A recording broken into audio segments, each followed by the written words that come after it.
Hello there, everyone, and welcome to my kind of seminar-like presentation for English 3960. Given the current circumstances going on in the world right now, and especially around our Guelph campus, I realize that this may be the first time that many of you are actually seeing me, and I hope that come September, I'll be able to place some more voices to faces as well. Today, I'll be talking about the novel 1984, written by the renowned and prolific author George Orwell in the year 1949, and more specifically, about the novel's relation to the concept of the panopticon. As has been said in previous presentations and in our deeper discussions on 1984 as a larger topic, the novel stands as one of the most culturally and socially significant novels of all time. Although its modern meaning, I think, has been somewhat skewed by a biased political lens, it is clear when analyzing the novel that overall, 1984 strongly argues for the necessity of socialist policies and an egalitarian attitude. The government of the party and Big Brother in the novel was based on the Stalinist-era regime that Orwell witnessed himself at the time the novel was written. Orwell's work subsequently condemned both the presence of dictators and the permutation of normative traditions, seeing both as a controlling force that only worked to limit the freedom and happiness of the individuals entrenched in these respective systems of government. The political and social ideas that Orwell espouses in 1984, deservedly so, often garner the brunt of attention upon the novel's first read, but there still remains plenty of other deeply complex issues in Orwell's culminative work that inspire some groundbreaking discussions around certain moral themes and human characteristics. One such theme, as will be discussed further as a subject of this presentation, is the subject of privacy, and more specifically the fact that, in Orwell's world in 1984, the word and concept of privacy seem to have lost all prior meaning and importance. From the outset of the novel, the mass surveillance of Oceania citizens by the authoritarian party comes as perhaps the most striking and innately disturbing difference between our own world and the dystopia seen throughout the pages of 1984. Winston, the so-called protagonist of the story,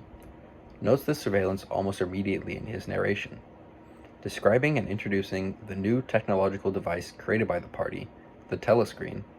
and its invasive presence within the first few pages. The telescreen is represented as an all-seeing computer within the novel, and Winston remarks that one is placed in every home and apartment in Airstrip 1, the Orwellian name for Great Britain in this dystopian future, in order to monitor what individuals say and subsequently think, while under supposed privacy and while partaking in whatever free will they still believe they currently have. Winston also says that, although there was no way of being sure at any given time, it was entirely impossible for every telescreen to be monitored consistently, meaning that, presumably, one could sneak an offense by the ruling party so long as it wasn't a frequent and traceable event. Although this fact does provide some respite from the surveillance at hand, it also prevents a circumstance where one runs the risk, at all times, of being convicted and tried as a thought criminal, one of the highest offenses possible in Oceania in this novel's narrative universe. Subsequently, this implores citizens to keep in line at all times as if they were actually being watched 24/7, regardless of if this happened to be the truth or not. It is this aspect of the party's authoritarian rule that ultimately lends itself most heavily to the concept of the panopticon and for the purposes of this presentation. Firstly, I must explain the specific merits and characteristics of the panopticon in question. A panopticon, in its purest form, is a sociological and philosophical concept for a type of jail or confinement building, created originally by the renowned English professor Jeremy Bentham.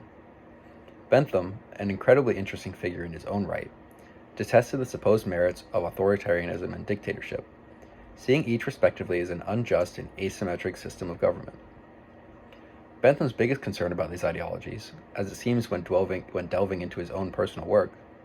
was the ability for those in powerful positions to remain unseen from a general public that was either suffering or prospering based on the decisions made by these invisible figures. In the English philosopher's eyes, it was the role of the public to act as a form of checks and balances for their systems of government, a duty that was made impossible by the secrecy surrounding the every move and word of these ranked individuals. In this hypothetical building that Jeremy Bentham conceived, the prison cells, where inmates are kept and overseen, are built around a central pillar or column, with every subsequent cell outside of this tower being visible at all times to an individual or group of people standing guard that remain permanently unseen by the prison's various inhabitants. Similarly to this scenario espoused in 1984, the inmates in this system can never see their authority figures, but can presume at all times that they may be being watched, a notion that practically serves the same purpose as a personal guard for every criminal. One of Jeremy Bentham's most outspoken and well-respected critics, French social philosopher Michel Foucault, argued in his rejection of the Englishman's work that this constant sense of surveillance created a heightened sense of and attention to discipline and regularity, with individuals placed in such a scenario supposedly displaying much improved habits and self-discipline. In his subtle reimagining, Foucault reinterpreted the original concept of the panopticon and morphed the scenario into that which could take place in a medieval village under a strict quarantine for the bubonic plague. In this example, government-appointed officials march through the streets of this village and condemn any that they see outside of their homes to death,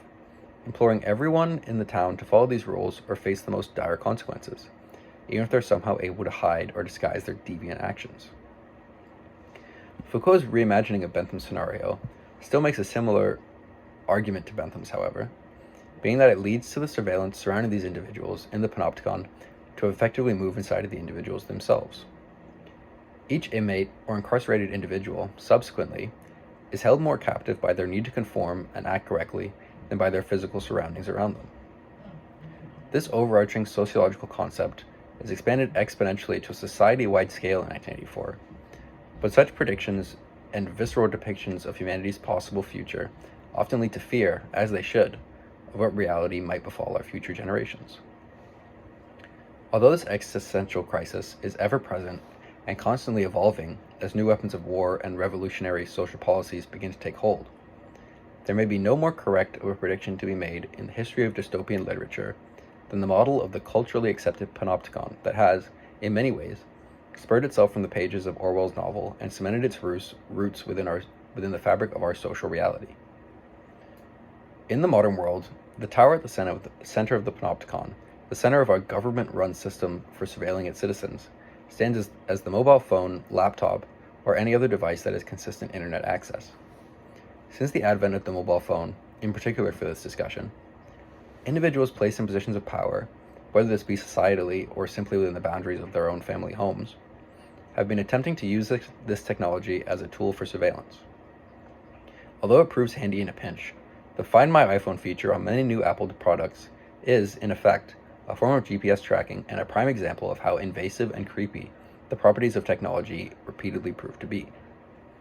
The new Maps feature on Snapchat, a social media messaging app, serves essentially the same ideological purpose, but presents this information to, usually, a decidedly less authoritative figure or group.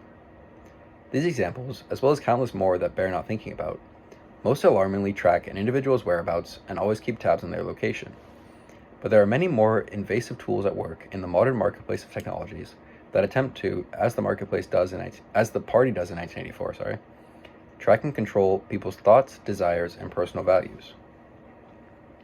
The reality described in the novel largely depicts a future where surveillance technologies are out in the open and understood by citizens within the newfangled state of Oceania, as no individual citizen, outside of Winston largely, seems to have an issue with the telescreens or the other various forms of the party's surveillance. However, as was revealed through the Edward Snowden whistleblowing scandal and his subsequent escape from the United States and continued political asylum in foreign countries, this level of surveillance usually does not sit particularly well with individuals in the real world, forcing governments like the United States to monitor their citizens discreetly and, in my opinion, even more morally. Through the various systems employed by the NSA and its related organizations, individuals were selling their voices, ideas, and opinions to advertising companies, manufacturing institutions, and authoritative organizations, whether they be police or otherwise, with no descriptive knowledge of where this data was specifically going. After selling this particularly sensitive information, these buyers attempt to control an individual's reality, using their inner desires or personal needs to persuade and influence them to buy different products or invest their money in different entities. When scrolling through social media after vaguely talking about a certain subject or product, this trend becomes immediately evident as advertisements catering to your specific needs begin to flood your timeline or the app itself. Social media websites, largely, act as the battleground for ideas in the modern age, and government entities use this quality of the service to employ the various forms of surveillance that I previously described. However, these social media websites and apps still encompass a large portion of the civil or political discussion ongoing in the current world, and do so in a manner that ensures that any statement made by any particular individuals leaves a permanent and unavoidable record. With these services subsequently turning into a platform for individuals to hold each other accountable for their opinions and feelings, it can be seen that the qualities of surveillance that are being used by government bodies today are similarly being used on a mob rule basis to monitor and control a society and its ideology as a whole. Although 1984 has been a bit of a lightning rod for conservative and Republican representatives in recent years, this quality of so-called cancel culture presents a particularly frightening depiction of what can happen when public statements or conversations are recorded and kept for permanent record. The need for context, full stories, and concretely empirical evidence has begun to wane in the modern age, in exchange for this kind of societal outrage and punishment for individuals with different opinions than the mob at large. This trend, as I will readily acknowledge, seems to be a bit of an overstep, but an overstep in the right direction, decidedly, and I in no way predict that current culture will lead to the same kind of dystopian destruction as the party in George Orwell's novel. However, I do struggle to separate the two on an ideological basis, and will readily acknowledge that the idea of the panopticon, a structure that was previously only understood as a terrifying hypothetical, has conjured a real-life imitation in the form of social media and the collection of personal data, effectively acting as a surveillance system in and of itself. I hope I've done a good enough job explaining the panopticon and its relation to the novel 1984,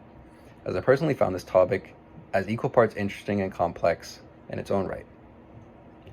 Thank you for watching and listening to my presentation, and I look forward to discussing any questions or ideas you might have in our short discussion next week. Until then, thank you again, and goodbye.